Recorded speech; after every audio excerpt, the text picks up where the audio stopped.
नमामि धन्वन्तरिमादिदेवम्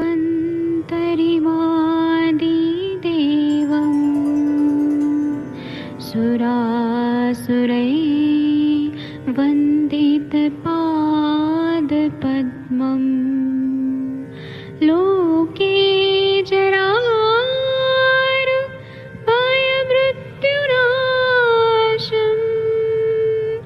दातारमीशं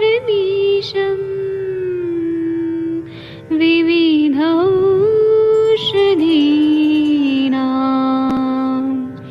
शङ्खं चक्रं जलौकां दधतं मृतघटं चारुतोर्भिश्चतुर्भिः सूक्ष्मस्वच्छादिरुद्यं शुकपरिविलसन्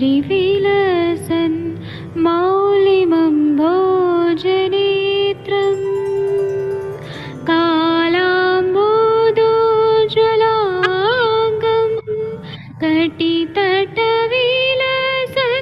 चारुपीताम्बराढ्यं वन्दे धन्वन्तरिन्तं निखिलगदमिव प्रौढदावाग्निनीलम्।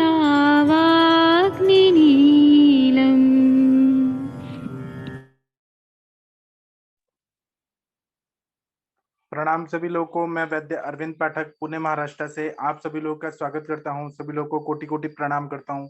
आइए आज हम लोग गुरुचि सत्व, बार बार हम लोग बात करते हैं ना कि अमृता सत्व यूज करना चाहिए, तो गुरुचि सत्व क्या होता है, किस तरह से बनाया जाता है और उसका अपने आयुर्वेद की चिकित्सा में किस तरह से उपयोग करना चाहिए, कौन कौन सी व्याधियों में इसका प्रयोग होता है, यह मैं विस्तार से आप लोगों को बताऊंगा, जो आप सभी लोगों को काम आने वाला है। क्योंकि ना आप लोग भारत के सर्वश्रेष्ठ चिकित्सक हैं, तो हर चीज आप लोगों को मालूम होना चाहिए। कब किस तरह के कैसे पेशेंट आ जाए आप लोगों को मालूम नहीं है, तो हमें हर चीज का आंसर देने आना चाहिए। अब लोग अगर पूछेंगे, सपोज आप लोग बहुत अच्छा इलाज किए किसी का, और फिर आपके पास ऐसे वेश बदल के मोदी जी आ गए और फिर उन्होंने कहा कि आपने क्या दिया है, तो आप बोलेंगे गुरुचि सत्व दिया है। तो वेश बदले हुए मोदी जी बोलेंगे कि गुरुचि सत्व कैसे बनाते हैं बताओ, और आप लोगों को मालूम ही नहीं होगा। आप बोलेंगे बनाते हैं, कैसे बनाते हैं, क्या उपयोग रहता है, तो आपको आंसर देते हुए आना चाहिए। मैंने ये एग्जांपल इसलिए दिया कि आप लोग कोई भी चीज में कम न रहें, आप लोगों को हर चीज मालूम होना चाहिए और विस्तार से आप लोगों को मतलब ये होना चाहिए कि किस तरह से मेडिसिन बनाया जाता है। अगर आप लोगों को ये मालूम होगा कि मेडिसिन किस तरह से बनाया जाता है, तो आप एक्सप्लेन भी कर सकते हैं और अपना चिकित्सा को और सफल बनाने के लिए खुद भी बना सकते हैं। और केवल यही नहीं है कि हमें हमें पेशेंट को भी होना चाहिए कि हम पेशेंट को आंसर दे सके, क्योंकि आज का जमाना ऐसा है कि आईटी के लोग आते हैं, हमारे पास आईटी के लोग आते हैं, बहुत इंटेलिजेंट लोग हैं, तो आप उनको अंधविश्वास में तो कोई दवाई दे नहीं सकते हैं। उनको बताना ही पड़ेगा आपको कि किस तरह से हमारी दवाइयां बनाई जाती है और क्या जड़ी बूटियां है। ठीक है, तो इसीलिए मैं आप लोग को गुरुचि सत्व के बारे में बता रहा हूँ। बहुत ही इंपॉर्टेंट है यह। आप लोग को कॉलेजेस में ये इतना विस्तार से कोई नहीं बताएगा जितना हम लोग यहाँ पे बताते हैं और डिस्कस करते हैं। तो सबसे पहले क्या करना है कि हमें गुरुचि को इकट्ठा करना है। गुरुचि मतलब गुरुच। तो टीनासोरा कॉर्डिफोलिया आप लोगों को मालूम है, हार्ट शेप इसके पत्ते होते हैं। तो जितना अंगूठा अपना होता है ना, उतना मोटा गुडुची का जो डाल होता है वह लेना है। अंगूठा अपना आप लोग का जो अंगूठा का है डायमेंशन उतना मोटा। और फिर क्या करना है कि सबसे पहले मतलब इतना लेके और टुकड़ा करना है छोटा छोटा। उसके बाद में आप कितना मात्रा में गुड़ुची सत्व बनाना चाहते हैं उस पर डिपेंड करता है। आप 1 किलो बनाना चाहते हैं, 2 किलो बनाना चाहते हैं, तो आपको भरपूर गुड़ुची का जो डाल है मोटा मोटा वह ले लेना है। फिर उसको पूरी तरह से छोटे छोटे टुकड़े कर देने हैं। गीला रहता है तो आराम से टुकड़े हो जाएंगे। फिर उसको क्या करना है कि खलबत्ता लेना है। खलबत्ता जो पत्थर का बना होता है, तो उसमें लेके और उसको क्या करना है कि कूटना है। कूटने के बाद उसको पानी में डाल के 24 आवर्स तक डुबा के रखना है। ठीक है, उसके बाद में क्या करना है कि नेक्स्ट डे 24 घंटे के बाद, एक दिन पूरा रखने के बाद उसको ना पूरी तरह से ऐसे मिक्स करना है, हाथ से ऐसे मसलना है। उसके बाद में क्या करना है कि जो ऊपर का जो पानी का भाग है ना, वह पहले तो ऐसे मिक्स कर देना है। जो कचरा रहेगा मतलब जो जिसको हम गार बोलते हैं, नीचे का जो भाग गाल जो रहता है ना वो हटा देना है। केवल हमें पानी को छान के ले लेना है। फिर वो पानी जो रहेगा जिसमें गुड़ुची का पूरा सार भाग आ गया है, जो पानी को हमने डुबा के रखा था, वह पानी को लेना है और उसको ना हमें 24 घंटे रखना है। वैसे ही जब हम रखते हैं तो हम नेक्स्ट डे देखते हैं 24 घंटे के बाद, तो सफेद रंग का कुछ एक ऐसे परत टाइप जमा हो जाता है। फिर हमें ऊपर का पानी फेंक देना है और जो नीचे जमा हो गया है, जैसे 1 किलो आपने गुड़ुची लिया ना, तो उसमें 100 ग्राम 200 ग्राम तक गुड़ुची तत्व मिलता है। जो नीचे जमा हुआ पाउडर टाइप रहेगा व्हाइट व्हाइट, उसको लेना है और उसको धूप में सुखा देना है, तो वह गुड़ुची तत्व हमें मिल जाता है। और हमें जब ये सुखाते हैं तो बहुत ही तेज ये धूप नहीं लगनी चाहिए उसको। हल्का छाया शुष्क किया तो भी चलेगा, या थोड़ा हल्का धूप लगा तो भी चलेगा। और दूसरा क्या है कि लोग क्या करते हैं कि हवा में सुखाते हैं उसको, या फिर पंखा के नीचे सुखाते हैं। ज्यादा तेज धूप लगेगा ना तो गुड़ुची तत्व जो है वो अच्छा क्वालिटी का नहीं मिलेगा। अब विशेष सूचना क्या बताया गया है ग्रंथों में कि एक बार संस्कार किया हुआ जो गुरुची सत्व रहता है वो गुणवान रहता है। और सफेद रंग का जो मतलब हमें पानी में एक ही बार रखना है, उसको ज्यादा बार बार पानी पानी में नहीं रखना है। जो फ्रेश हमने कूट के पानी में 24 घंटे डुबा के रखा, गुड़ची के डाल को कूट के पूरा चटनी जैसा बना के और डाल को रख दिया, तो ऊपर का जो पानी है वो लेना है और कचरा को फेंक देना है। फिर वो जो पानी है, पानी में जो घुला हुआ गुड़ची तत्व है वह जमा हो जाता है तल में, जो पात्र में हमने बनाया, और वो ऊपर का पानी फेंक के और वो जो व्हाइट व्हाइट जमा हो जाता है उसको लेके सुखाना है। तो ये एक ही बार होना चाहिए, इसको हम बार बार नहीं करना है। और ये सफेद रंग का अगर हो तो बहुत अच्छा होता है। कुछ लोग क्या करते हैं कि उसको वो जो व्हाइट पाउडर रहता है उसको फिर से पानी से धो के फिर सुखा देते हैं, तो वह और अच्छा व्हाइट बन जाता है। तो यह गुरुची तत्व जो है यह उत्तम एकदम उत्तम पित्त शामक रहता है, मतलब पित्त का शमन करने के लिए सबसे बेस्ट रहता है। और ये रस रक्त मज्जा और शुक्र पे बहुत अच्छा काम करता है। जहां पर भी रस्व स्त्रोतस की व्याधियां होती हैं, हास्य वैरस्य अनन्नाभिलाषा अरोचक अग्निमंदता, जहां पर भी हमें कटु रस का सेवन नहीं कराना है, हमें तिक्त रस से अग्नि को बढ़ाना है, वहां पर हम लोग, और ये अरुचि को भी ठीक करता है। और रस की अग्नि अगर मंद है, रसाग्नि मंद है, तो केवल गुरुची तत्व दे देंगे तो बहुत बढ़िया अच्छा रस का प्रसादन करेगा, रस धातु बनाएगा, रस का पोषण करेगा, इतना बढ़िया। और गुरुची के बारे में आप लोगों को मालूम होगा, भाव प्रकाश निघंटु में क्या बताया कि गुरुची कटुका तिक्ता स्वादु पाका रसायनी संग्राहणी कषा उष्णा लघ्वी बल्याग्नि दीपनी दोषत्राम त्रिधा मेह काशांश पांडुताम कामला कुष्ठ वातास्त्र ज्वर कृमि वमिन हरित। ऐसा श्लोक में भाव प्रकाश निघंटु में बताया। मतलब ये रसायन है, गुडुची कटुका तिक्ता स्वादुपाक रसायन, पेट में जाके मधुर विपाकी हो जाता है। तिक्त कटु रसात्मक, तिक्त कटु कषाय रसात्मक होता है। और मतलब इसके गुणधर्म तो आप लोगों को मालूम है, गुडुची का रसायन भी है। और ये रक्त धातु पे भी बहुत अच्छा काम करता है, मज्जा धातु पे, जहां पर भी अभी हमारे पास बहुत सारे पेशेंट अभी आ रहे हैं कि लोगों को ना कोरोना के बाद में लॉकडाउन में रहने के बाद बहुत सारे जो वृद्ध लोग हैं उनको पार्किंसन डिजीज हो गया, तो वहां पे मज्जाशय हुआ है, बहुत ज्यादा वायु का प्रकोप हुआ है, चिंता और बहुत ज्यादा क्षय होने की वजह से, वायु का प्रकोप होने से। और फिर उसके बाद में अल्जाइमर्स डिजीज है, उसके बाद में मोटर न्यूरॉन डिजीज है। जहां पर भी मज्जा के बीमारियां हैं वहां पे इसका प्रयोग करने से बहुत अच्छा फायदा होता है। उसी तरह से शुक्र के बहुत सारे पेशेंट आते हैं, शुक्र दुष्टि के पेशेंट आते हैं, एजोस्पर्मिया ओलिगोस्पर्मिया, मतलब उनका मोटिलिटी का प्रॉब्लम रहता है या काउंट का कमी रहता है, कुछ ना कुछ ऐसे शुक्र व स्त्रोतस जो रहता है वह दूषित रहता है।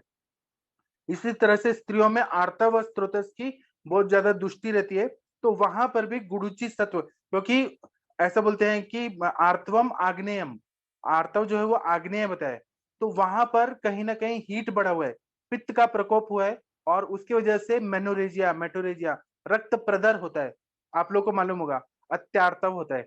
ऐसे कंडीशन में गुरुची सत्व रामबाण दवाई और सबसे सस्ता भी रहता है, ये खुद भी बनाया जा सकता है और इसमें खर्चा भी नहीं लगता, और सबसे रिलायबल, मतलब जिसपे हम विश्वास कर सकते हैं, ऐसा गुरुची सत्व रहता है। इसमें हमें जरूरी नहीं है कि हम प्रद्रांतक लो, बोलबद्ध रस और ऐसे बड़े बड़े पुष्यानुक चूर्ण, महंगी महंगी दवाइयां देने की जरूरत नहीं है। गुरुची सत्व बना लीजिए, गुरुची कहीं पर भी मिल जाता है, गुरुची सत्व बना के रख लीजिए और उसको दे दीजिए, पेशेंट ठीक हो जाते हैं।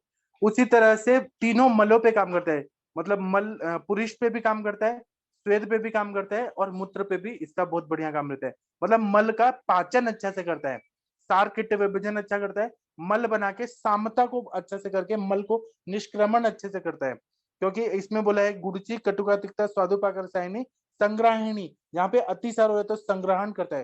संग्रहणी कषायोष्णा लग्जी बल्याग्नि दीपनी, बल्य भी है, अग्नि को दीपन करता है।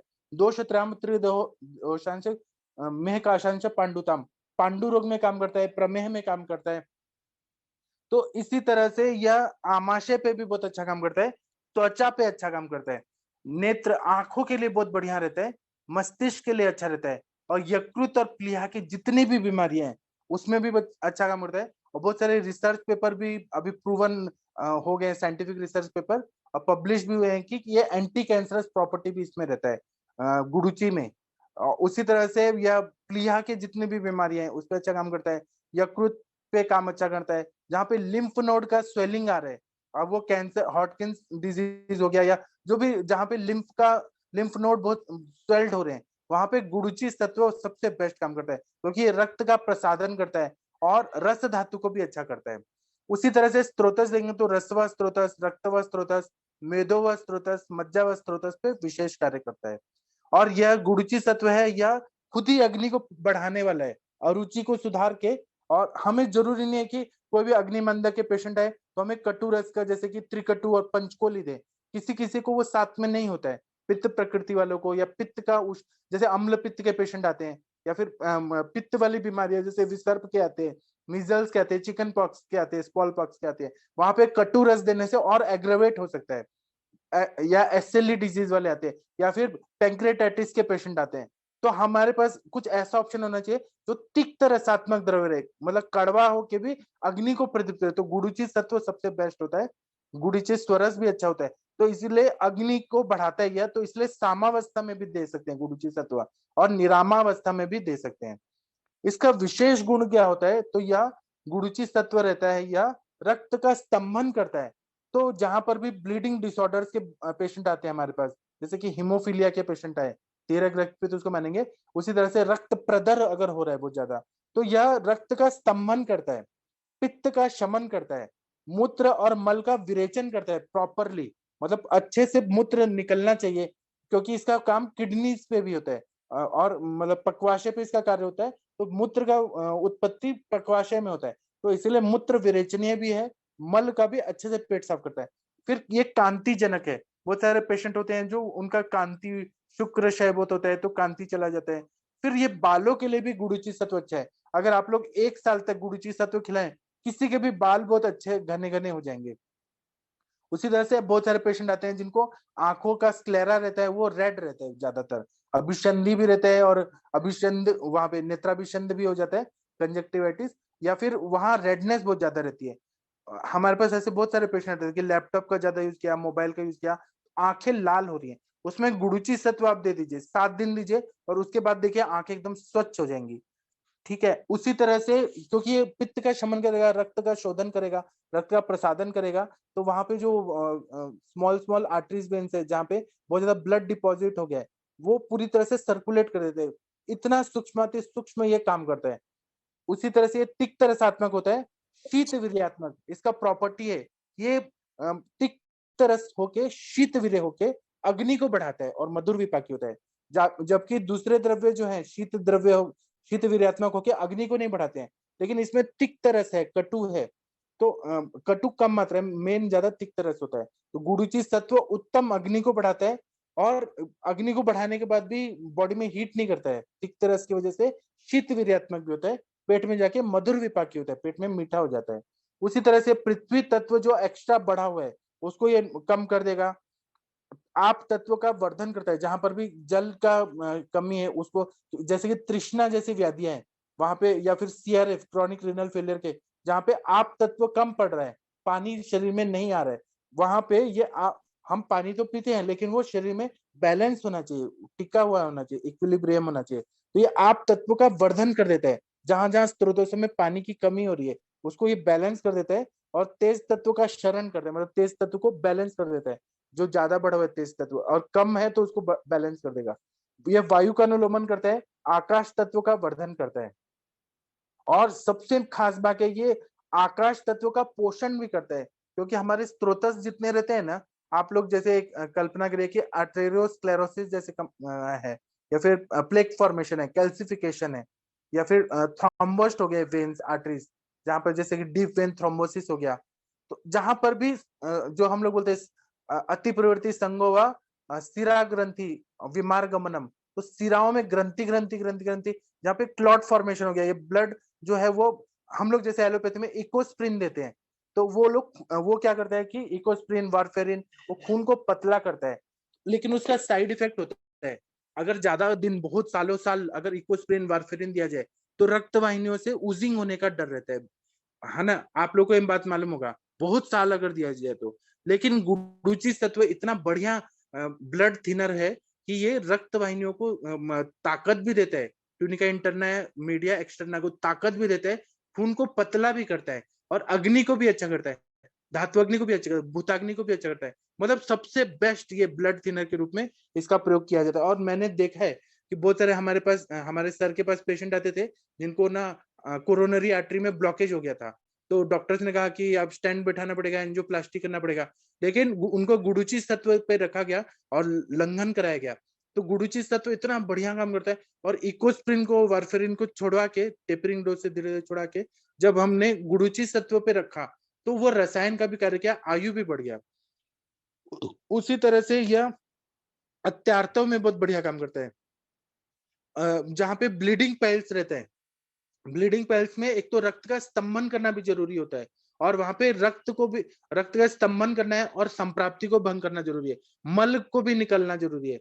तो वहां पे सबसे अच्छा ब्लीडिंग पाइल्स के लिए आप लोग नागकेशर का प्रयोग करते हैं, प्रवाल पंचामृत का प्रयोग करते हैं, पुष्यानुक चूर्ण का प्रयोग करते हैं, युक्तिपूर्वक बहुत सारी चीजें देते हैं। लेकिन ब्लीडिंग पाइल्स के लिए सबसे बेस्ट अगर दवाई है तो वह गुडुचि तत्व है।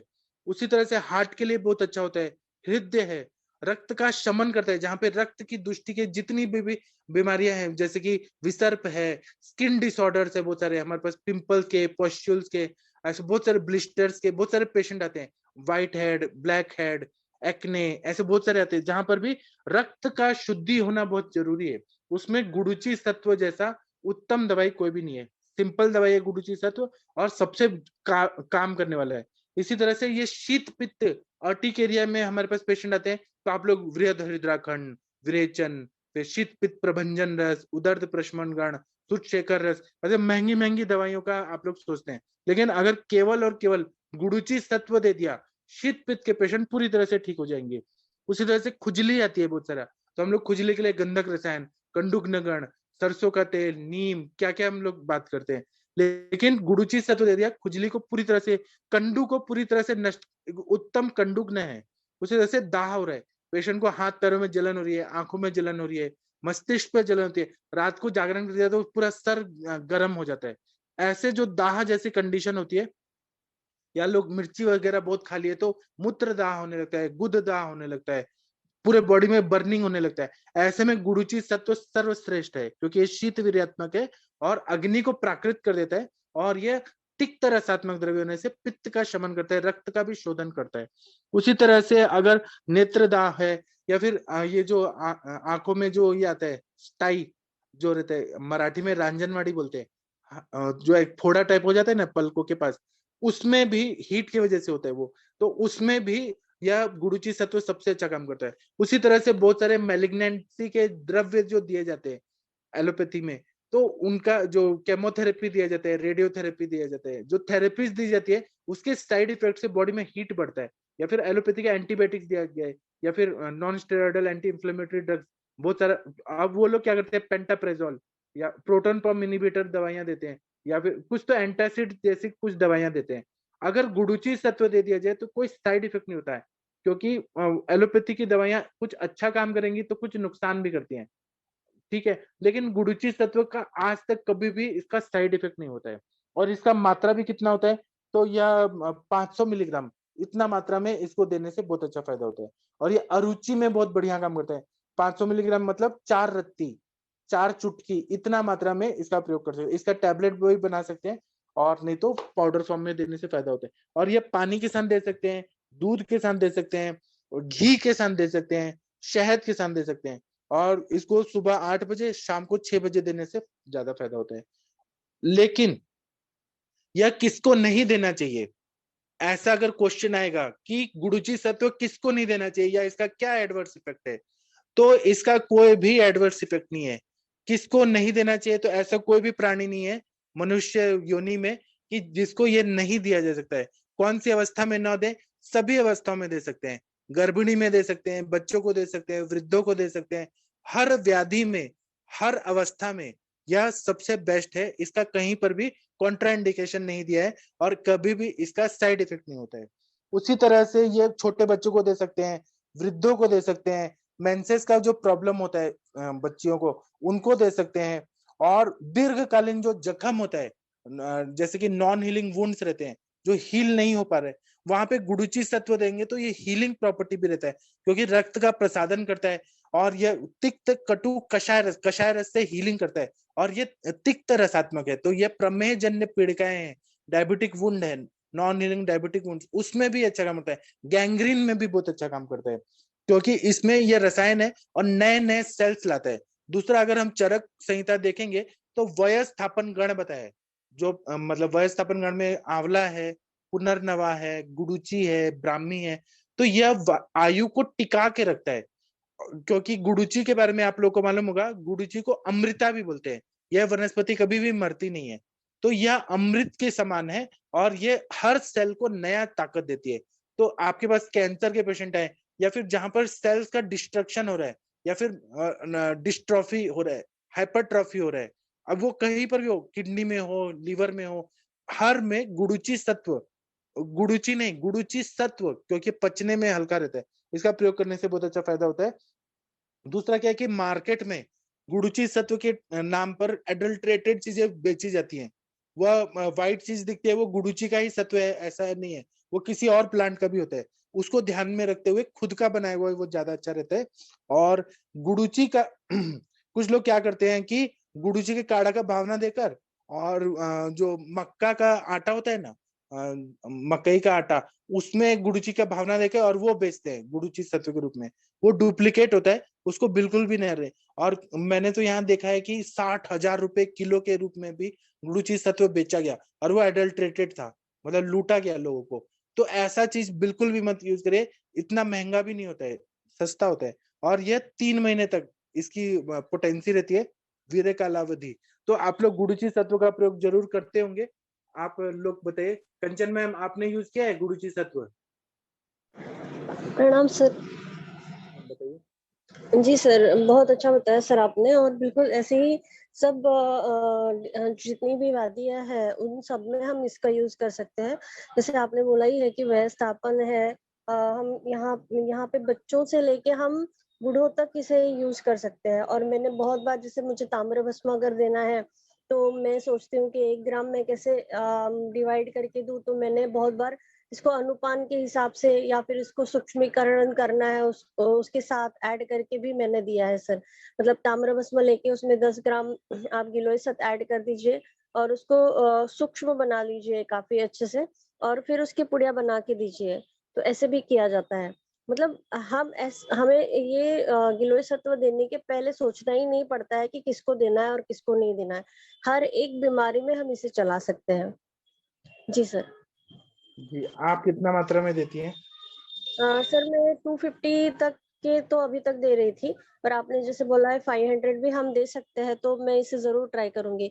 पर वैसे टैबलेट फॉर्म में जो हम देते हैं गिलोय घनवटी, तो वो 500 की है, तो उसको हम चला ही रहे हैं। सत्व नहीं चलाया था सर मैंने अभी तक 500 ग्राम के हिसाब से, पर मैं जरूर ट्राई करूंगी अभी। जी जी। सर। शशि तिवारी मैम, आपने यूज किया है गुडुची सत्व कभी गुड प्रैक्टिस इवनिंग में? सर, मैंने गुड़ची सत्व यूज किया है, लेकिन गुड़ची सत्व और गिलोय घनवटी भी काफी ज्यादा यूज किया। मेरी तो सही से मैं कहूँ तो मेरी फेवरेट मेडिसिन थी। जैसे आपने बोला कि हर जगह चला सकते हो, तो मैं हर जगह चलाती थी और रिजल्ट आते थे, क्योंकि मेरे दिमाग में एक ही चीज रहता था कि ये रसायन है, व्यवस्थापन है, अमृता है, तो है ही। तो जैसे कुछ लोग बोलते हैं कि नहीं ये पित्त का प्रकोप करेगा, जबकि ऐसा कुछ भी नहीं है। बट सबसे बढ़िया रिजल्ट सर गुड़ची स्वरस के साथ आता है, मार्केट वाला नहीं।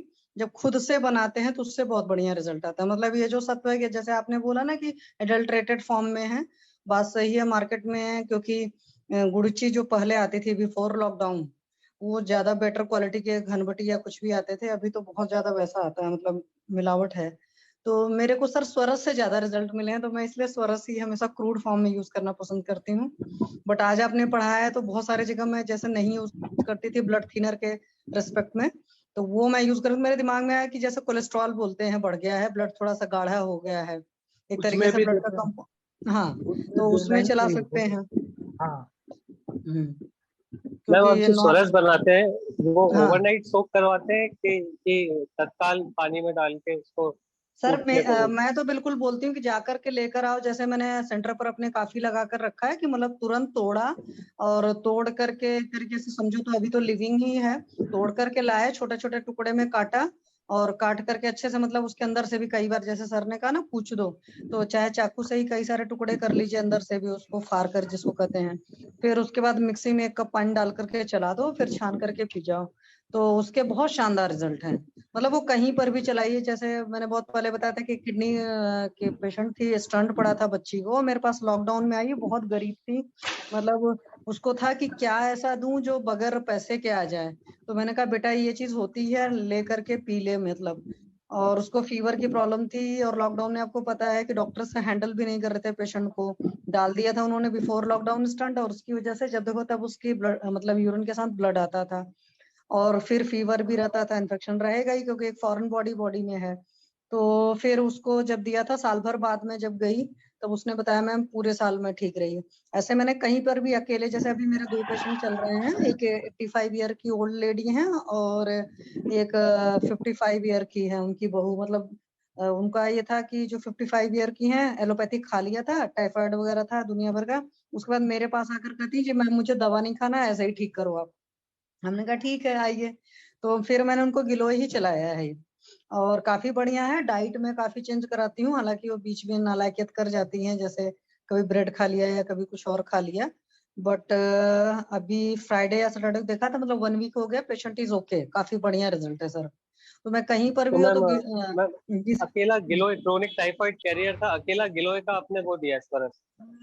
हाँ एक्चुअली क्या है कि उनको मैंने और भी सारे डाइट में सारी चीजें बताई हुई हैं, पर क्या था कि उनको दवा नहीं खानी थी। अब आप सोचो जब पेशेंट आपसे बोल देता है दवा नहीं खाएंगे, तो गिलोय के मामले में नॉर्मल जनता के दिमाग में रहता है कि कोई दवा नहीं है, तो इसलिए मैं उनको दवा दे ही नहीं सकती थी ना। और गिलोय भी मैंने बोला अच्छा। है भाई मेरे सेंटर से उठा करके ले लो, रोज फ्रेश लो, रोज बना लो, आंवला उवला वो सब खाने को मैंने सारी चीजें उनको बोला है, बट पेशेंट नहीं कुछ भी खाना चाहता है ना, तो आप क्या अच्छा करोगे, मैम, एक फिर चीज वहां और, मैंने। जैसे जो हाँ जी गिलोय सर। का फरस है वो एक तरह से सुपरनिटेंट जैसा, मतलब जो छन छन के आता है या हम्म कपड़े से छनता है, और जो हम्म सत्व है वो पाउडर है ना, जो नीचे वाला हाँ सर, हिस्सा है। सत्तू पाउडर बनता है, उसमें मेहनत होती है, और जैसे सर ने अभी बताया कि देखो आप 1 केजी गिलोय को लोगे तो 100 ग्राम निकलेगा। मैंने 1-2 बार चाहा था पर बनाया नहीं।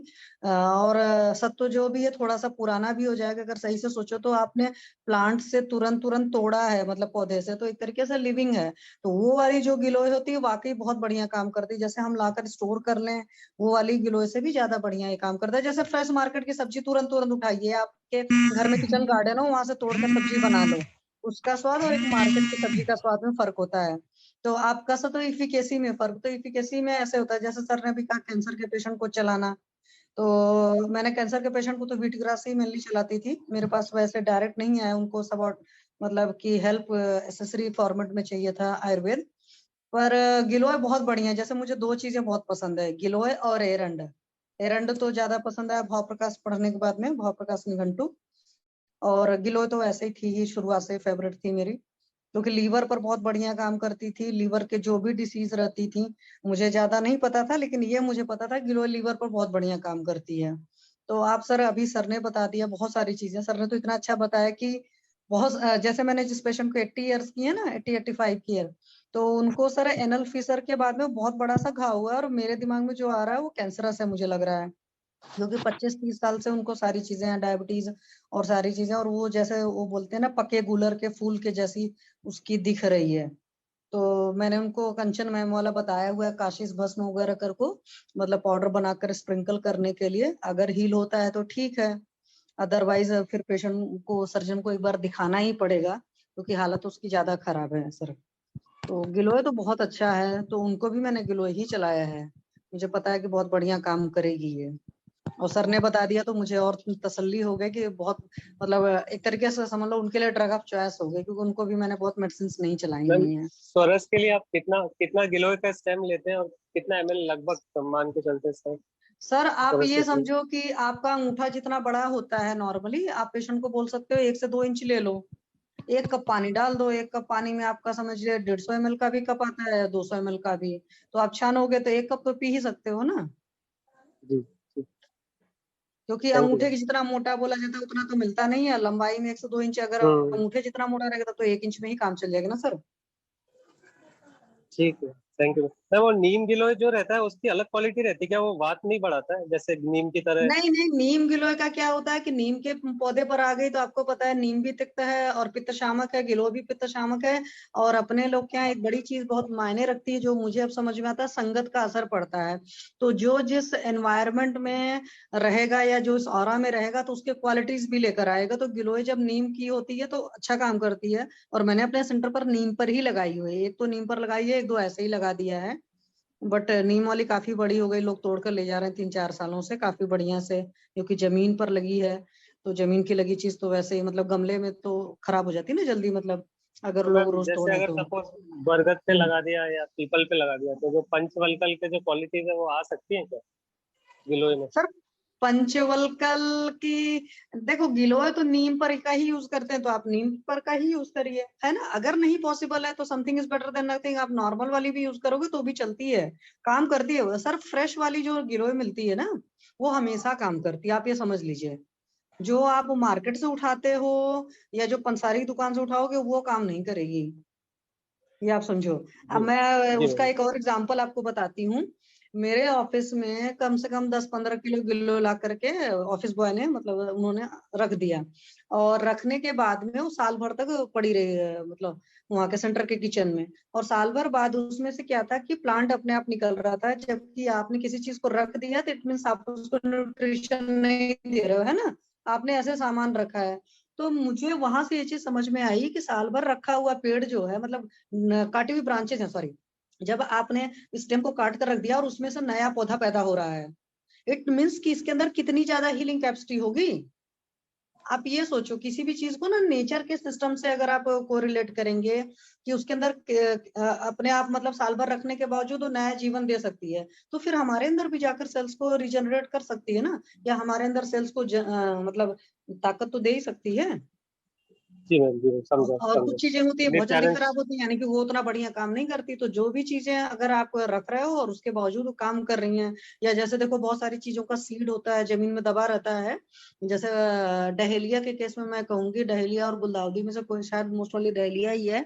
वो गमले में आपको ऐसा लगेगा सीजन खत्म होने के बाद कुछ है ही नहीं, जब सीजन नेक्स्ट आएगा तो अपने आप उग जाता है पौधा। तो वहां पर भी हालांकि मुझे उसकी मेडिसिनल प्रॉपर्टीज नहीं पता है। तो नेचर से ये चीज है कि अपने आप बोलते हैं ना, जो नेचर में सब कुछ हमारे अंदर है, तो इस हिसाब से होता है। तो आप देखना गुड़ुची ला करके ऐसे स्टेम रख दो और साल 2 साल भूल अच्छा जाओ, मैम, देखो। जी सर। इसी पर्पज से मैं एक चीज और बोल रहा हूँ। जैसे अकहुआ का पौधा होता है वो बहुत एरिड लाइंस में उगता है। कौन सा अकहुए सर? का पौधा, अकहुआ। सर मैं ये नहीं जानती, प्लीज उसको मतलब या तो लैटिन बताइए एक्वेरा या तो ठीक। ठीक है मैम, संस्कृत। बाद में बताऊँ, बाद में।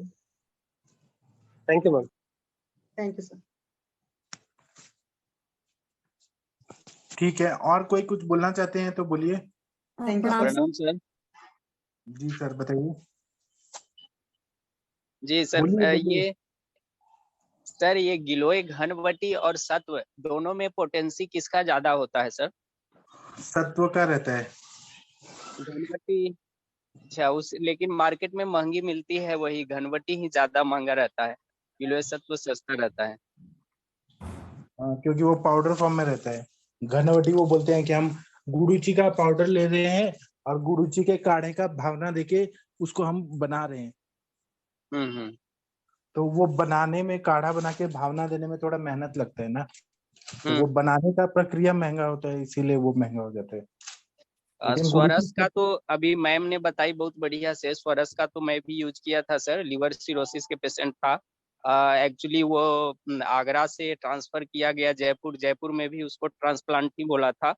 तो हाँ। बहुत वो उतना पैसा बियर नहीं कर सकता था, उसको हम स्वरस बोले थे, गुडुची का, आंवला का, भृंगराज का और पुनर्नवा का। और वो मेहनत किया, सभी जगह से खोज खोज के लाता था स्वरस, और हाँ। स्वरस निकाल करके हर 2-2 घंटे पे उसको बोलते थे एक एक चम्मच खिलाना है, पिलाना के हाँ। लिए। और खाना कंप्लीट बंद कर दिए थे, सिर्फ मौसमी का जूस उसको देते थे।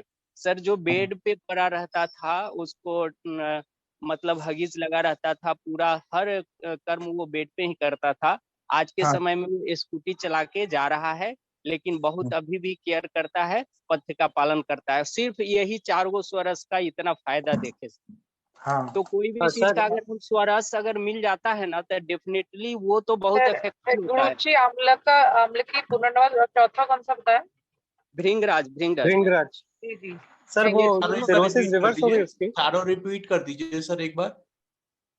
भृंगराज का स्वरस था, आंवला का स्वरस, गुडुची का स्वरस और पुनर्नवा, ये 4 का स्वरस था। चारों का फ्रेश स्वरस निकालता था और उसी समय देता था उनको। सर कितने आमले यूज करते थे? भृंगराज की क्वांटिटी आंवला जैसे सबका निकाल दिया ना, 4 चम्मच हो गया, 4 चम्मच को बोलते थे कि आपस में मिक्स कीजिए और एक एक चम्मच उसमें से निकालिए, हर 2-2 घंटे पे देते रहिए। एक एक चम्मच चारों में से निकालना है, 4 चम्मच हो गया, और ये 4 टाइम्स का मेडिसिन हो जाता था, और एक एक चम्मच उनको लेना रहता था हर 2-2 घंटे पे। तो सर भृंगराज भी जी जी सब इक्वल प्रोपोर्शन में मिक्स कर दिया था? हाँ, सबको आपस में मिक्स कर दिए थे इक्वल क्वांटिटी। और सर वो फिर कोई बात फिर स्कैन कराया क्या, अल्ट्रासाउंड की सिरोसिस रिवर्स हुई है? बहुत कितने सर, साल पूरा तक? उनका तो बहुत ही अच्छा रिकवरी हो गया। और वो समझिए कि जो बेड पे पड़े रहते थे, आज के समय में स्कूटी चला के जा रहे हैं। लेकिन फिर वो लोग क्या है ना कि थोड़ा गांव से बिलोंग करते हैं, तब वो लोग समझे कि अब हमारा बीमारी ही कंप्लीट ठीक हो गया। फिर दावत वगैरह खाने लगे, अपना नॉर्मल डाइट पे आ गए, तो फिर उनकी तबीयत खराब हुई थी इधर। तो फिर अब इस समय तो पुनर्नवा वगैरह नहीं मिल रहा था, उस समय तो वो लेके आए थे, सब कुछ मिल रहा था।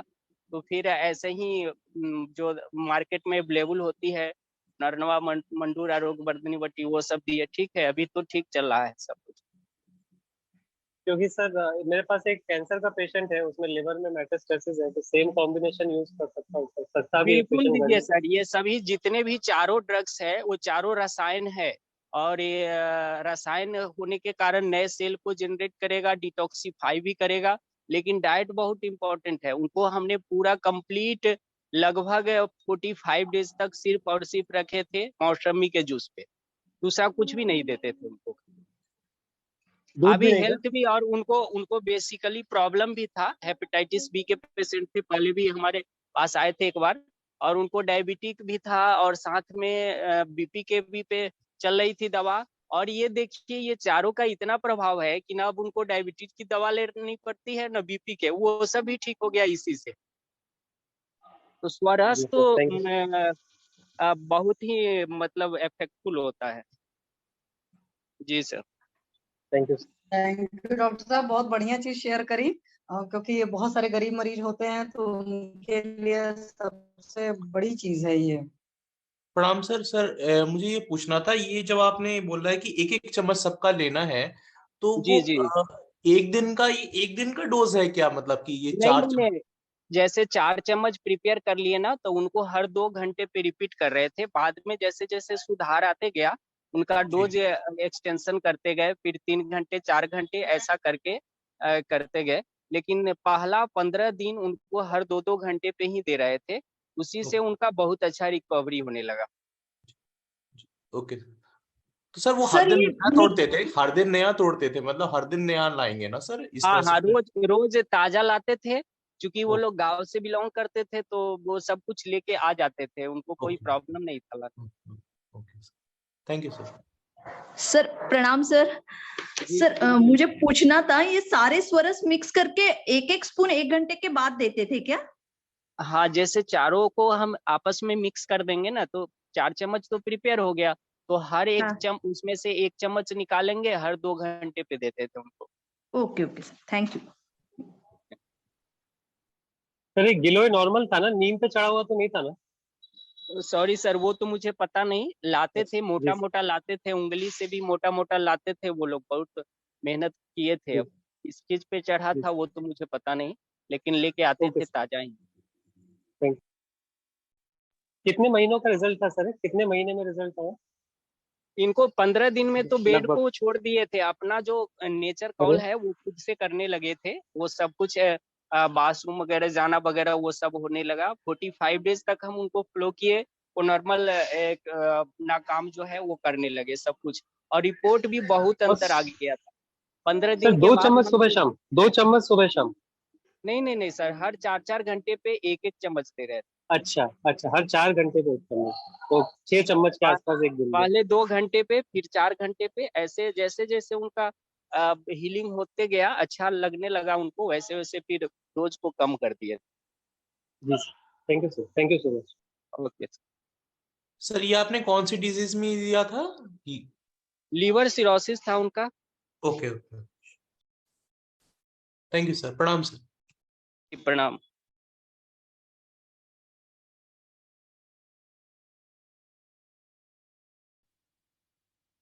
ठीक है, और कोई कुछ बोलना चाहते हैं गुरुजी सत्व के बारे में?